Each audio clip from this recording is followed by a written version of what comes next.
अ, नमस्ते। आजकल एक बहुत ही ज़्यादा चर्चा चल रही है भारत में।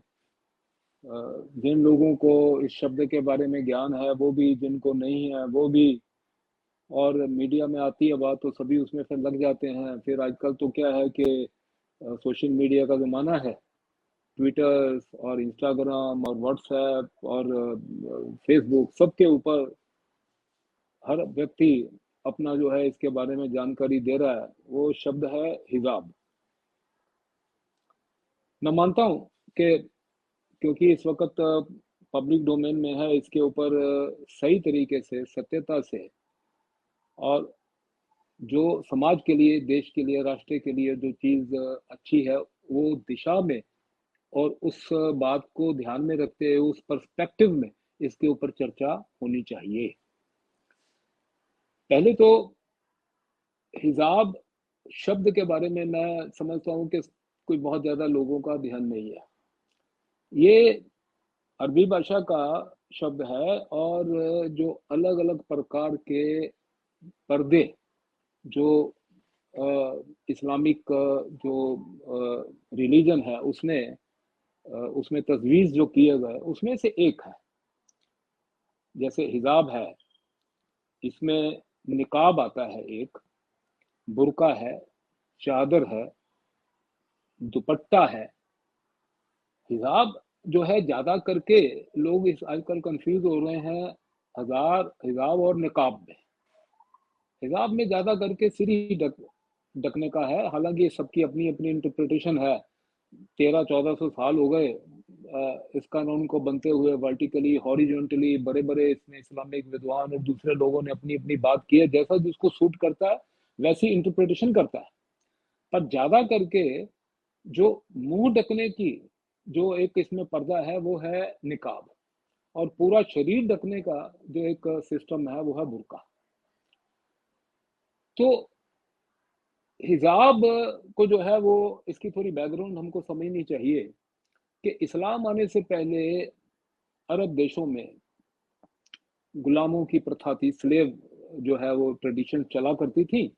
और जैसा कई विद्वानों ने कई जगह पे लिखा है, उन्होंने कहा कि जो गुलाम जो महिलाएं होती थी उनके साथ में, क्योंकि गुलाम थी, तो उनके साथ में अभद्र व्यवहार जो है वो न्यायोचित माना जाता था।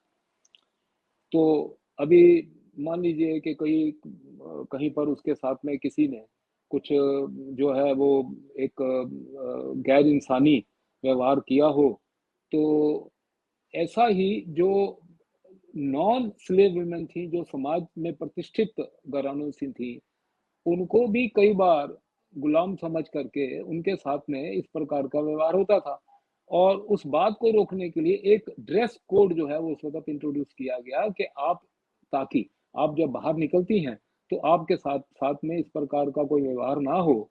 और उसके लिए आपको है आपका शरीर तन का अलग अलग जो तरीके थे, कोई चादर, कभी दुपट्टा, कभी निकाब, कभी बुर्का, कभी हिजाब, इस प्रकार से दिया। ये इसकी एक बैकग्राउंड है। और अब बाद में जब इस्लाम आने के बाद में, तो विद्वानों ने हदीस के माध्यम से, क्योंकि कुरान में बहुत ज़्यादा जिक्र नहीं है, शायद ऐसा विद्वानों का मानना है कि 7 जगह के ऊपर इसका उल्लेख आता है, कई कई हदीसों में, और उन्होंने उसमें इसका जिक्र किया है। और जहाँ-जहाँ पर एक कट्टरवादी इस्लाम देखने मिलता है, उसमें सबसे पहले ये बात जो है वो इंट्रोड्यूस की जाती है कि औरत का एक ड्रेस कोड जो है वो निश्चित उसमें किया जाता है। अभी पिछले 19वीं 20वीं शताब्दी में इसके ऊपर कुछ ज़्यादा कट्टरता देखने में सामने में आई है। अब बात आ जाती है, जब मैंने चर्चाएं कई जगह सुनी, लोग बोलते हैं धर्म का विषय है। तो सबसे पहले तो मैं बात स्पष्ट कर देना चाहता हूँ, ये धर्म और मजहब, इनमें अंतर किया जाए तो ये बिल्कुल भी धर्म का विषय नहीं है, ये मजहब का विषय हो सकता है। क्योंकि धर्म जो है वो सत्य पर आधारित, शाश्वत, सनातन जो नियम है ईश्वर के, उसको चलता हुआ परिवर्तनशील है। क्योंकि धर्म में अभी आप देखो कि भारत में ही जो भारत के हिस्से बहुत ज्यादा ठंडे चला करते थे, जिसमें गांधार प्रांत था, कश्मीर था, जो पूरे का पूरा आज का उत्तराखंड का क्षेत्र रहा था, जो हिमालय की तलहटी के थे, तो वहां पर तो क्या है कि जो ड्रेस कोड था थोड़ा अलग हुआ करता था। मैदानी इलाकों में थोड़ा और होता था, किसानों का थोड़ा अलग हुआ करता था। अभी किसान ने खेत में काम करना है तो उसको एक अलग प्रकार से उसकी वेशभूषा होती थी। और दक्षिण भारत में क्योंकि ज्यादा गर्मी रहती थी तो उसमें ड्रेस कोड अलग होता था। तो इसका किसी भी प्रकार ड्रेस कोड का जो है वो धर्म के साथ में कोई भी संबंध नहीं है। हाँ, जब मजहब होते हैं जो जिनको हम अंग्रेजी की ट्रांसलेशन रिलीजन है, उसमें क्या होता है, रिजिडिटी होती है, क्योंकि उनके लिए रिजिडिटी पालन करना ही उनके मजहब का पालन करना है। तो इसके लिए एक प्रकार का ड्रेस कोड, वो ठंडे इलाके हो कि गर्म हो कि कोई भी हो, वो उनके लिए इंट्रोड्यूस कर दिया जाता है, किसी भी समाज में लोग रहते हो। अब ये जो ड्रेस कोड था एक औरतों के लिए बनाया गया था, वो ड्रेस कोड अब अरब में या बाद में जो जो उन्होंने क्षेत्र विजिट किए वहां किए, तो भारत में जो शुरू से अधिकांशतः हिंदू बाहुल्य क्षेत्र रहा है, उसमें ये ड्रेस कोड जो था वो अपने घर में कोई अपना, अगर कोई महिलाएं हैं वो एक विशेष मजहब को मानती हैं या एक विशेष डिक्टेट उनके ऊपर चलता है, अपने अपने घर में वो कुछ करती हैं तो उसके ऊपर किसी प्रकार की रोक टोक होनी नहीं चाहिए। लेकिन वो जब समाज में जाती हैं, वो जो समाज जो है उनकी अपनी मान्यताएं अलग हैं, तो उसमें जाकर के इस प्रकार से थोड़ा सा कॉन्फ्लिक्ट होना वो जो है वो संभव होता है। अब अपने बात आ जाती है कि जैसे अभी जो विवाद पैदा हुआ वो हुआ कि शिक्षण संस्थाओं के अंदर कुछ मेरी बहनें जो मुस्लिम बहन बेटियां हैं, वो उन्होंने इस बात के ऊपर जोर दिया कि उनके ये मजहब का विषय है कि वो एक विशेष प्रकार से जो है वो ड्रेस करके वहां पर जाएंगी। तो प्रश्न ये पैदा होता है कि उन शिक्षण संस्थाओं का भी अपना एक कोड ऑफ कंडक्ट है, अब उनका अपना एक ड्रेस कोड प्रोटोकॉल है। तो पहले तो ये निर्णय होना चाहिए कि उनका जो भी आज कितने सदियों से जो शिक्षण संस्थाएं हैं, स्कूल हैं, कॉलेजेस हैं, वहां पर एक यूनिफॉर्म का प्रावधान है। तो सबसे पहले तो ये वो उनका जो वहां का यूनिफॉर्म का प्रावधान है, उसके ऊपर एक बहुत बड़ी वायलेशन है। और आपको यदि आपको लगता है कि कुछ आपकी मान्यताएं हैं, व्यक्तिगत मान्यताएं हैं, आपको उनको ऊपर ही चलना है, तो जिन शिक्षण संस्थाओं में ये बात जो है वहां पर उसकी परमिशन नहीं है, तो फिर आप जहां पर आपको तो प्रायोरिटीज, प्राथमिकताएं आपको आपके हाथ में निर्णय करना। तो आपको लगता है कि नहीं, आपको शिक्षा तो चाहिए उन शिक्षण संस्थाओं से, लेकिन मान्यताएं आपको आपकी व्यक्तिगत रखनी है, तो टकराव होता है। ये टकराव जो है समाज के लिए अच्छी बात नहीं है। तो आप अपने ही मुताबिक जो मान्यताएं आपकी हैं उस प्रकार से आप शिक्षण संस्थाओं का निर्माण करो और उसमें जाकर के आपको जो उचित लगता है वैसा करिए। तो ये जो टकराव था ये शुरू हुआ, और जैसे ही भारत विरोधी लोग देखते हैं कि इस वक्त भारत जो है जो प्रगति के रास्ते पे चल रहा है और जिस प्रकार से आर्थिक प्रगति हो रही है, उनको उसमें अपना जो है कुछ ना कुछ आकर बीच में बाधा उत्पन्न करनी है, तो ऐसे मुद्दे ढूंढते रहते हैं वो उसमें आने के। हमने देखा बीच में आजकल किसान आंदोलन था, हमारा आंतरिक मामला था, भैया हमारे अपने भाई बंधु हैं किसान, वो हम देखेंगे कि क्या अच्छा है क्या बुरा है। उसमें बाहर के देशों के लोगों का उसमें कोई किसी प्रकार के इंटरफेयर करने का कोई मामला नहीं था। उससे पहले सीएए के मामले में भी लोगों ने जो स्टेटमेंटें दी, अभी हाल ही में इस मामले के ऊपर पाकिस्तान की एक स्टेटमेंट आई, वो बड़ी एक इंटरेस्टिंग है। 1977 में जियाउल हक के आने से पहले पाकिस्तान में जो था वो इस्लाम, तो क्योंकि इस्लाम के आधार पे वो देश बना है तो इस्लाम की मान्यता तो वहां पर चलती थी। लेकिन जहां तक स्त्रियों के ड्रेस कोड का सवाल था तो काफी उस वक्त लिबरल माना जाता था। 1977 आने के बाद में जब जियाउल हक आया, उसको लगा कि इस वक्त मुझे, क्योंकि उस वक्त इस प्रकार से एक पूरे विश्व में रेडिकल इस्लाम का जो था एक नवा दौर चला था, और वेस्ट भी रेडिकल इस्लाम को पूरी तरह से सोवियत रशिया के विरोध में सपोर्ट कर रहा था। तो रेडिकल इस्लाम में लाने जो उनको उस वक्त के जो तानाशाह भी थे, इस्लामिक तानाशाह जिसमें जियाउल हक एक था, उनको बहुत सूट करता था। तो उसने क्या किया कि जो एक लिबरल एक समाज चल रहा था किसी हद तक, जहाँ तक औरतों का पहरावा है, तो उसने उसके ऊपर बहुत बड़ी पाबंदियाँ लाई, और यहाँ तक के पीटीवी की जो एंकर्स थी उस समय, उनको डिक्टेट्स दे दिया गया कि आप सिर ढके बगैर न्यूज़ रीड आप नहीं कर सकती।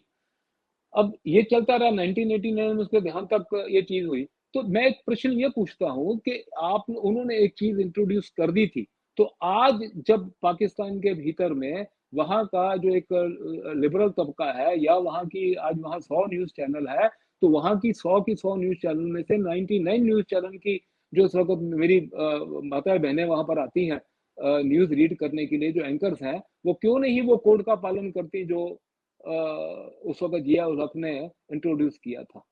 तो इसका मतलब उनको उसमें किसी प्रकार की अभी परेशानी आ रही है, जो बिना सिर ढके या बिना खुले बाल या पूरी तरह से जो भी आजकल के आधुनिक फैशन चलते हैं, वो करके वहाँ पर आती हैं।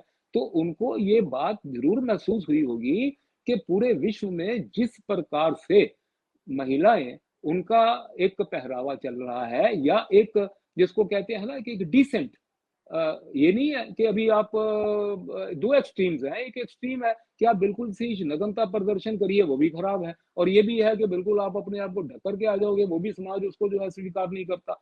तो बीच का रास्ता ये होता है कि बड़ी अच्छी तरह से आज बड़ी खूबसूरती से इतने पहरावे हैं, आप किसी का भी चूज़ कर सकते हो। आज आप देखो कि महिलाएँ वेस्ट का जो एक कोड ऑफ कंडक्ट है, उनका जो एक वहाँ पर अपना ड्रेस कोड है जैसे, तो वहाँ पर ऑफ़िसेज़ में स्कर्ट्स भी पहनती हैं, शर्ट्स पहनती हैं, उसके ऊपर जैकेट्स पहनती हैं, ट्राउज़र के साथ शर्ट के साथ में जैकेट पहनती हैं, बड़ा डिसेंट। हमारे भारत में इन ड्रेसेस के अलावा कामकाज करने वाली जो हमारी महिलाएँ हैं, हमारा परंपरागत भारतीय पहरावा जो है, साड़ी भी पहनती हैं, वो इसमें जो सूट्स आते हैं वो भी पहनती हैं, और वेस्टर्न ड्रेसेस भी पहनती हैं।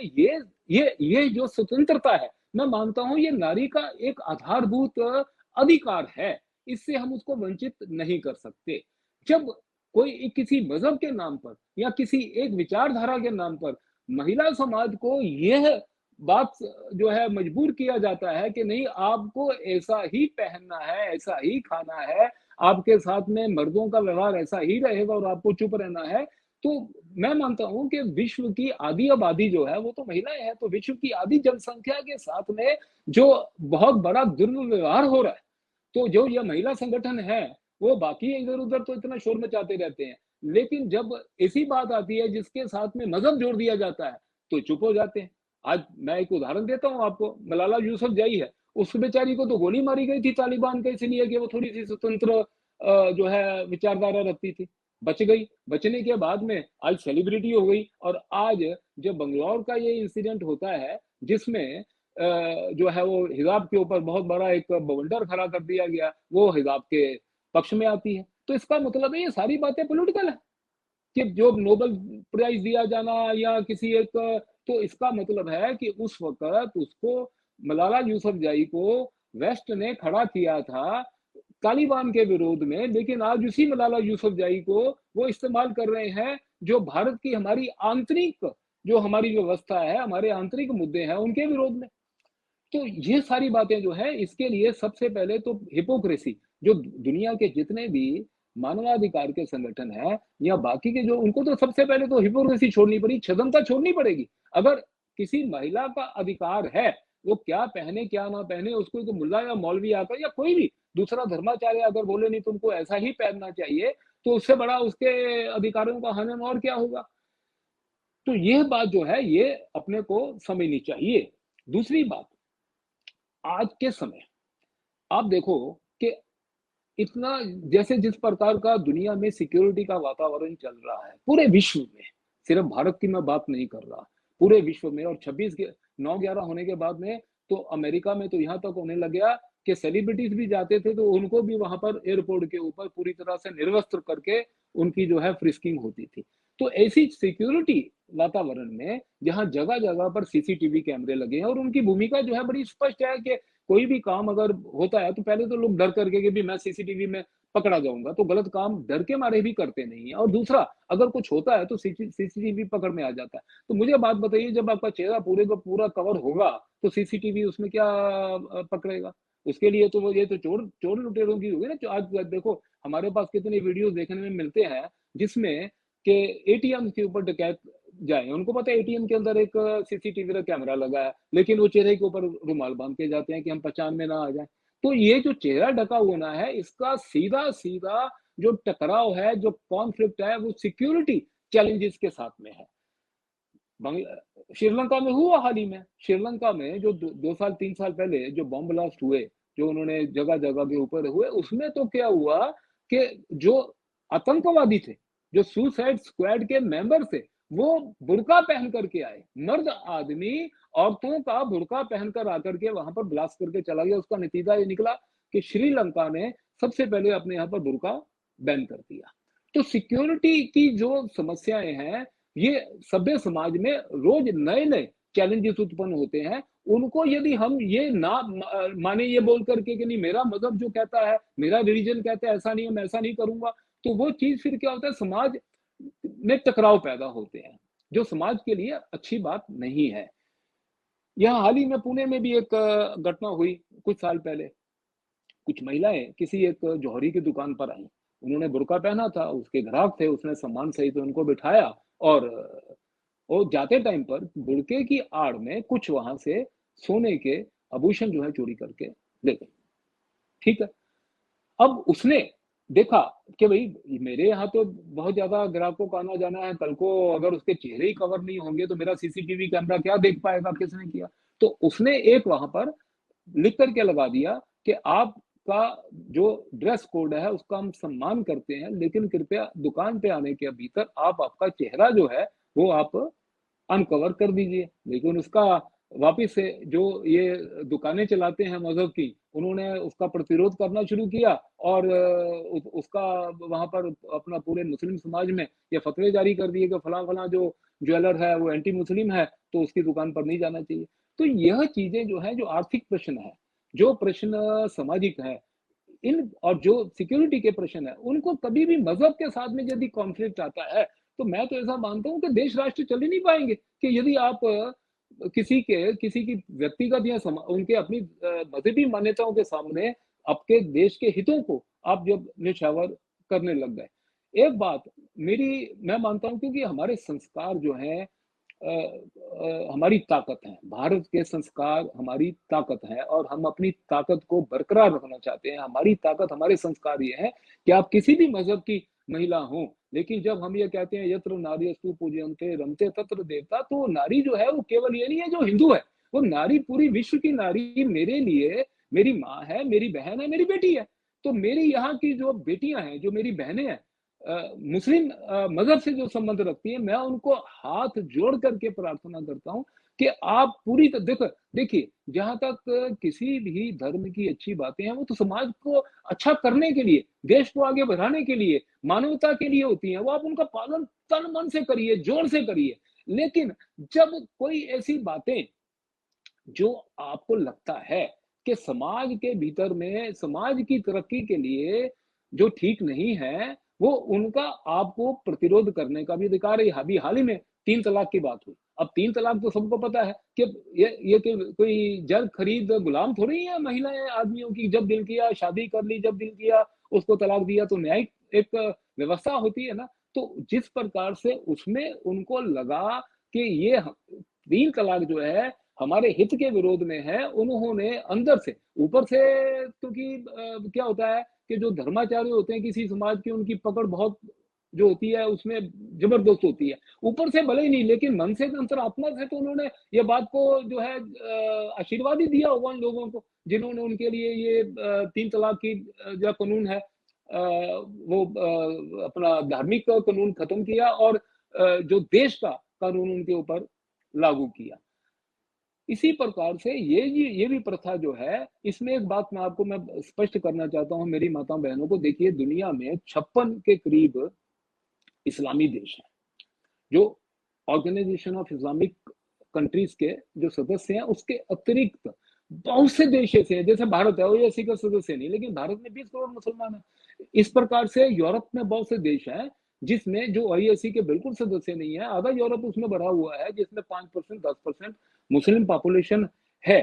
तो आप एक बात देखिए, इतनी दुनिया भर के आप खाली एक डाटा एनालिसिस कर लीजिए कि विशेष करके मैं आपको आग्रह करूँगा मुस्लिम देशों का, कि जहाँ पर महिलाएँ काम कर रही हैं, वो काम कर रही हैं तो उस देश की जीडीपी रेशो क्या है, उसकी इकोनॉमिक स्थिति क्या है? और जहाँ काम नहीं कर रही हैं, वहाँ पर उनका उनका स्थिति देख लो। 2 एक्सट्रीम्स की मैं बात करूँगा आपको, और काम का पर्दे के साथ में क्या संबंध है उसके ऊपर भी मैं आऊँगा, कि आज अफ़गानिस्तान है, एकदम से रेडिकलाइज़ हो गया। आज मतलब मानवीय आधार के ऊपर मन में वहाँ के बच्चे जो भूखे मर रहे हैं उनके लिए दया उत्पन्न होती है, क्योंकि ये रेडिकलिज्म के कारण से वहाँ पर ये काम हुआ। और महिलाओं को तो काम करने का अधिकार तो सदियों से उन्होंने वहाँ पर दिया नहीं है। और दूसरे एक्सट्रीम देखिए आप, टर्की है, इंडोनेशिया है, और तो और छोड़िए, हमारा अपना बांग्लादेश है। आज बांग्लादेश में जो है उसकी जीडीपी पाकिस्तान से बेटर हो गई है। बांग्लादेश प्रगति के मार्ग के आगे ऊपर जा रहा है, क्योंकि वहाँ पर जो माताएँ-बहनें हैं, वो पूरी तरह से काम में संलिप्त हो गई हैं। तो किसी भी देश की जनसंख्या का आधा हिस्सा ह्यूमन रिसोर्सेज को काम से वंचित करके आप रखोगे, तो उस देश की जो है वो जीडीपी और वहाँ की आर्थिक प्रगति, उसकी इकोनॉमी कहाँ जाएगी, ये कोई भी व्यक्ति जो है इसका अंदाज़ा लगा सकता है। अब बात आ जाती है कि आपके ऊपर नकाब, बुर्का ये सब चीज़ की पाबंदियाँ होती है, तो मैं एक बात बताइए, एक कॉल सेंटर है, उसके अंदर 1000 बच्चे काम करते हैं, जिसमें 300-400 मेरी माँ-बहन, बेटियाँ भी हैं जो काम कर रही हैं। तो उसमें से 4 महिलाएँ, अगर ये मैं एक सामाजिक प्रश्न बात कर रहा हूँ, बड़ी सत्यता से बात कर रहा हूँ, कि वो 4-5 लड़कियाँ हैं, वो कोई नकाब, हिजाब, बुर्का ये पहन कर के आती हैं। वो उनका व्यक्तिगत टेस्ट हो सकता है, लेकिन उसमें से जो बाकी के लोगों का उनके साथ में बातचीत या कन्वर्सेशन या कम्युनिकेशन, वो किस प्रकार से रहेगी?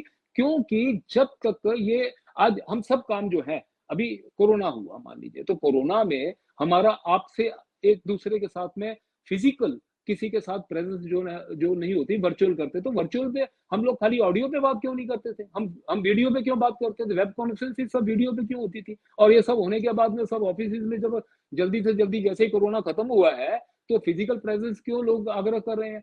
तो क्योंकि ये मनुष्य का एक व्यक्तिगत मनोविज्ञान है, स्वभाव है कि एक-दूसरे के साथ बैठ कर के आमने-सामने, जिसको आई कॉन्टैक्ट कहते हैं, जब तक ये नहीं हो, तब तक बातचीत को हम संपूर्ण नहीं मानते। तो ये बातें हैं, तो इकोनॉमी में खाली एक उदाहरण दिया है कि किस प्रकार से ये एक षड्यंत्र है। महिलाओं को वो, क्योंकि आर्थिक क्षेत्र में आगे जाएँगी तो आर्थिक स्वतंत्रता आएगी, आर्थिक स्वतंत्रता आएगी तो मेल डोमिनेंस को चैलेंज करेंगी। मेल डोमिनेंस को चैलेंज करना नहीं है, क्योंकि इस प्रकार से मज़हब में प्रावधान कर रखे हैं। तो ये एक मुझे इस प्रकार का षड्यंत्र लगता है।